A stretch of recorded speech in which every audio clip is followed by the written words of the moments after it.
반갑습니다, 여러분. 벌써 온라인 성경 마지막 주차입니다. 처음부터 8주 기획했기 때문에 오늘은 9계명과 10계명을 함께 좀 살펴보고요. 짧고 핵심적인 부분을 말씀드리고 마무리하도록 하겠습니다. 자, 9계명을 먼저 말씀드릴게요. 9계명은 거짓말과 관련된 계명입니다. 분명히 말씀드리지만 거짓말의 기원은 사탄입니다. 이 성경은 사탄을 거짓의 아비다 라고 정의하고 있고요. 첫사람 아담과 하와를 깬 것도 거짓말이었습니다. 그래서 이 거짓말로 인해서 우리 모두가 다 사탄의 노예가 되어버렸잖아요. 그러니까 이 거짓말의 피해가 사실 엄청난 거예요. 자, 그렇다면 이 거짓말이 무조건 나쁜가? 또 성경을 살펴보니까 그런 것만 같지도 않아요. 자, 성경에 보시면 라합이 정탐꾼들을 숨겨줍니다. 그리고 거짓말을 합니다. 또한 모세가 태어나던 시대에 히브리 산파들이 거짓말을 해요. 사내아이가 태어나면 다 죽여라 라는 이 바로 왕의 명령에 히브리 여자들은 체력이 워낙 좋아서 자기들이 도착하기 전에 애를 먼저 낳습니다 라는 거짓말을 합니다. 자, 그런데 이 성경이요, 이 두 명의 거짓말을 어떻게 평가하고 있냐면 믿음이라고 정의하고 있습니다. 조금 헷갈리시죠? 분명 거짓말을 했는데 그게 어떻게 믿음의 행동이 될 수 있는가? 이건 조금 이따 말씀드리고요.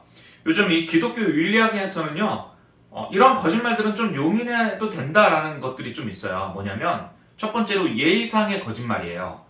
그러니까 뭐 존경하는 누구누구님께라고 우리가 편지를 쓰잖아요. 그때 이 존경하는 누구누구님, 이거는 존경하는 마음이 없어도 사용을 하면요, 적어도 존경해야 된다는 의식이 마음 한구석에서 피어오르고 자연스럽게 자기 스스로도 절제하는 효과를 거두기 때문에 좋은 거짓말이다 라고 말씀하고 있고요.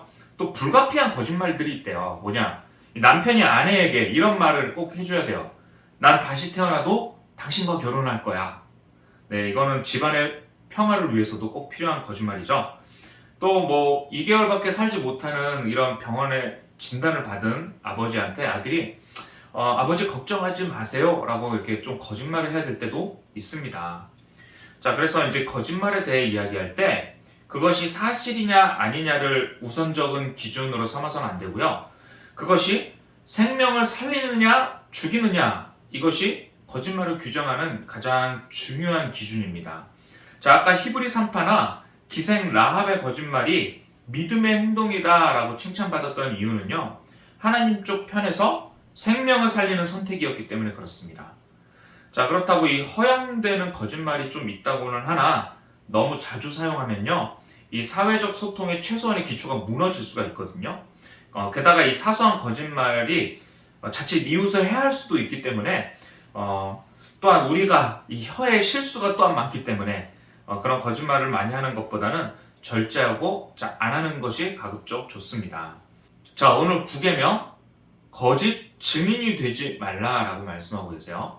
이거 히브리의 원문으로 좀 살펴보시면 내 이웃에 불리하게 거짓 증인으로 대답하지 말라라는 뜻이에요. 자, 이제 중요한 포인트를 잡으셨죠? 거짓말이 아니라요, 거짓의 사람이 되지 말라는 것에 포인트가 있습니다. 우리는 여지껏 거짓말 자체를 많이 문제 삼았던 것 같아요. 남을 해하는 거짓말을 해서는 안 된다라는 식으로 거짓말이라는 용어, 이걸 단순 번역해서 9계명을 이해하는 데 사용했습니다. 그런데 진리의 증인으로 하나님이 우리를 세우셨죠.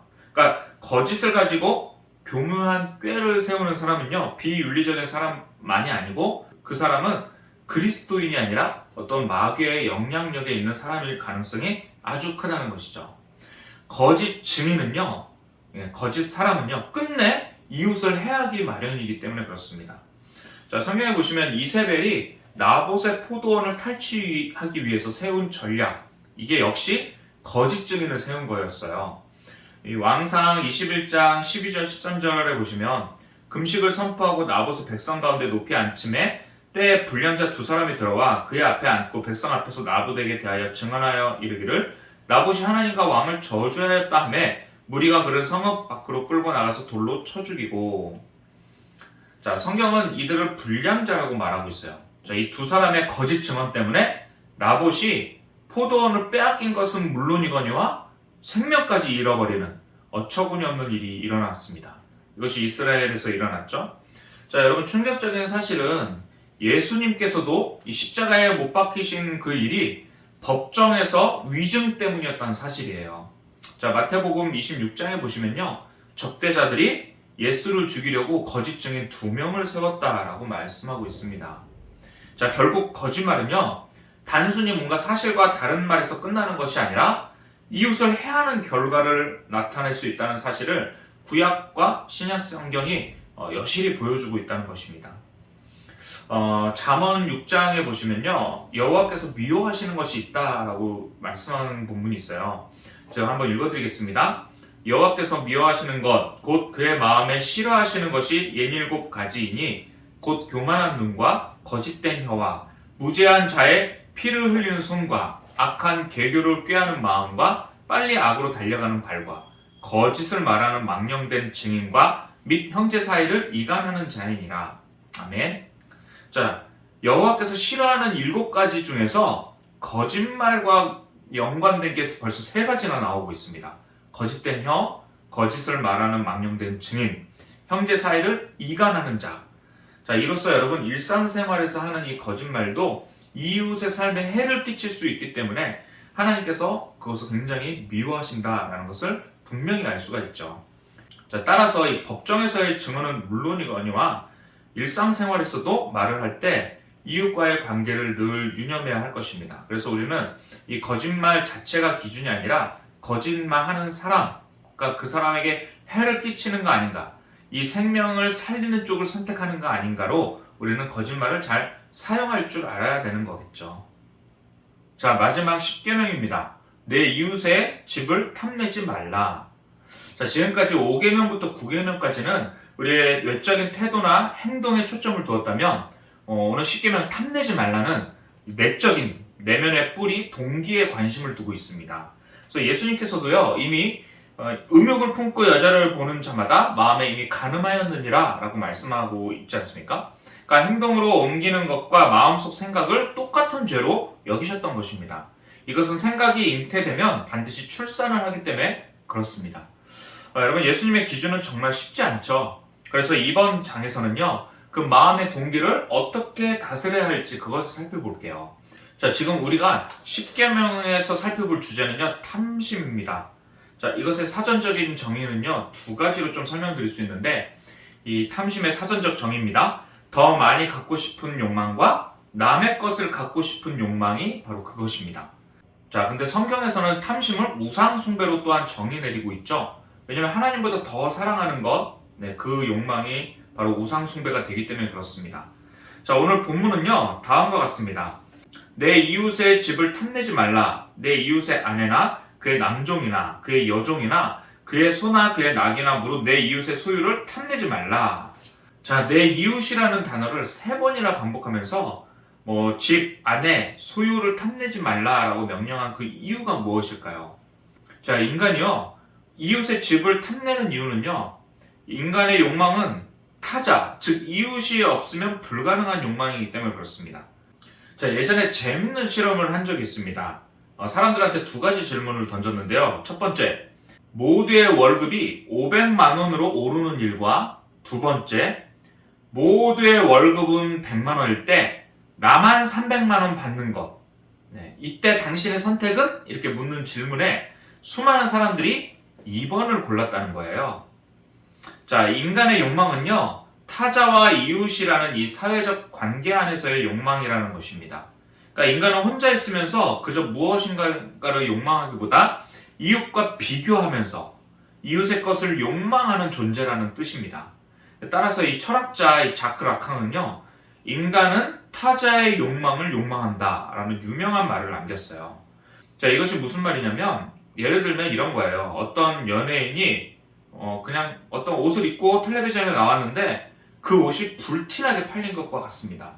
별로 멋도 없는데 그 연예인이 그 옷을 입었다는 거예요. 자, 여호와께서 이스라엘 백성들에게 내 이웃의 집을 탐내지 말라라고 하신 것은 어쩌면 인간의 이 같은 심리 상태를 잘 아셨기 때문인 듯 보입니다. 자, 오늘날 이 한국은요, 이 내적인 욕망을 끊임없이 부추기는 세상에 지금 살고 있다는 생각이 들어요. 땅 투기도 그렇고요. 어떻게든 아파트를 한 채 얻으려고 여러 가지 이 욕망에 맞춘 이 좋은 아파트를 사기 위해서 아주 혈안이 되어 있는 모습처럼 보입니다. 또한 하루가 멀다 하고 이 쏟아져 나오는 이 신형 핸드폰을 보다 보면 우리 아이들한테 욕망대로 살라고 이렇게 부추기고 있는 것 같아 보여요. 자, 그렇다면 오늘날 이런 욕망 공화국 같은 세상 속에서 이 10계명을 잘 지키면서 살 수 있을까?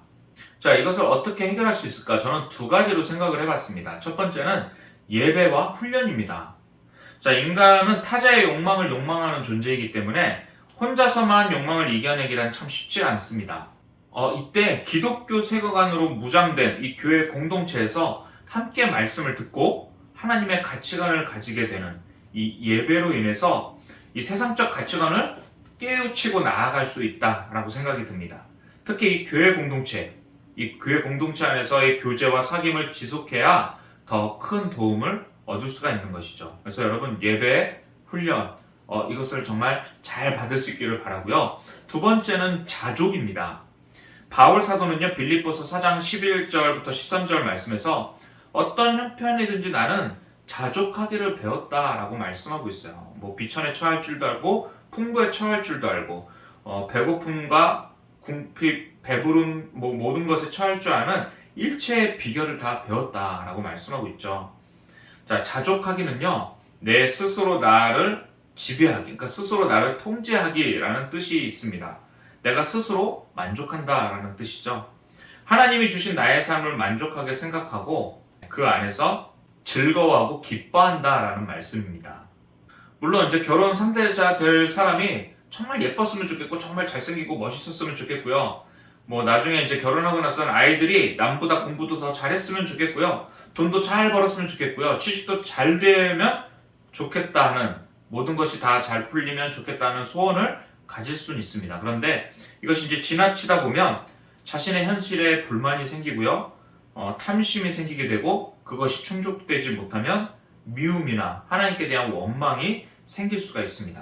그러나 여러분, 진정으로 자족하게 삶을 받아들이고 하나님이 주신 것을 기뻐하기로 결정하면요, 우리는 크게 탐내지 않을 수 있습니다.